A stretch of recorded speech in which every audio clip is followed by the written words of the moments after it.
તો આજે રાંધણ છઠ છે। અમારા કાઠિયાવાડી સૌરાષ્ટ્રવાસી લોકો સાતમ આઠમને એક ઉત્સવની જેમ મનાવે છે। લોકમેળા અને આનંદ કરવા માટેનો દિવસ। તો મિત્રો, આજે અમે નીકળ્યા છીએ અમારી મિની ટૂર કરવા સાતમ આઠમની। આજે અમારી સાથે અમારી બેન દેવાંગી, પ્રિયાંશુ કુમાર, ધ્રીવા અને ક્યુટ સી બાર્બી ડોલ હિવા પણ અમારી સાથે આવ્યા છે। વડોદરાથી અમે અરણેજ બુટ ભવાની માના દર્શન કરવા પહોંચી ગયા છીએ। માતાજીનું મંદિરનું રિનોવેશન થયા પછી બહુ જ સરસ લાગે છે। મોટી વિશાળ જગ્યામાં મંદિર બનેલું છે। માતાજીના દર્શન કરીને અમે મંદિરની બહાર આવી ગયા છીએ। હવે અમે દાદાના દર્શન કરવા, દાદાના આશીર્વાદ લેવા કષ્ટભંજન દેવ સાળંગપુર જઈ રહ્યા છીએ।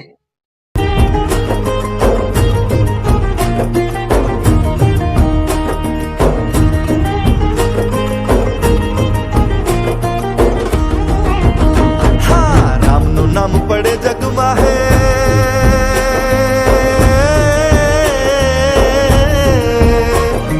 राम नु नाम पड़े जग माहे याद आवे हनुमान। नमु तने आज नमु हनुमान। जय कपीश्वर केसरी नंदन साळंगपुर नानाथ राखजे लाज नमु हनुमान।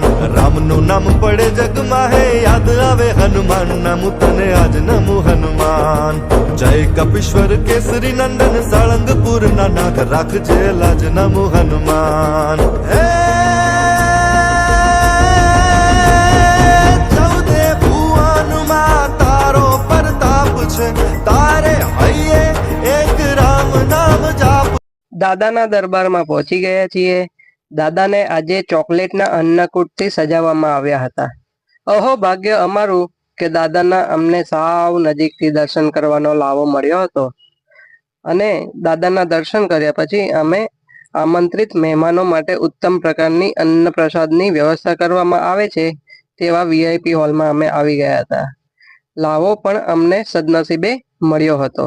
પ્રસાદની વાત કરીએ તો શુદ્ધ ઘીમાંથી બનેલી મીઠાઈ અને રસોઈ પેટ ભરાય પણ મન અધૂરું રહે તેવી સ્વાદિષ્ટ અને સુંદર વ્યવસ્થા સાથે અમે પ્રસાદ લીધી હતી। साध करु हनुमान नमु तने आज नमु हनुमान। राखजे लाज नमु हनुमान। राम नु नाम पड़े जग माहे याद आवे हनुमान। नमु तने आज नमु हनुमान। जय कपीश्वर केसरी नंदन साळंगपुर नानाथ राखजे लाज नमु हनुमान।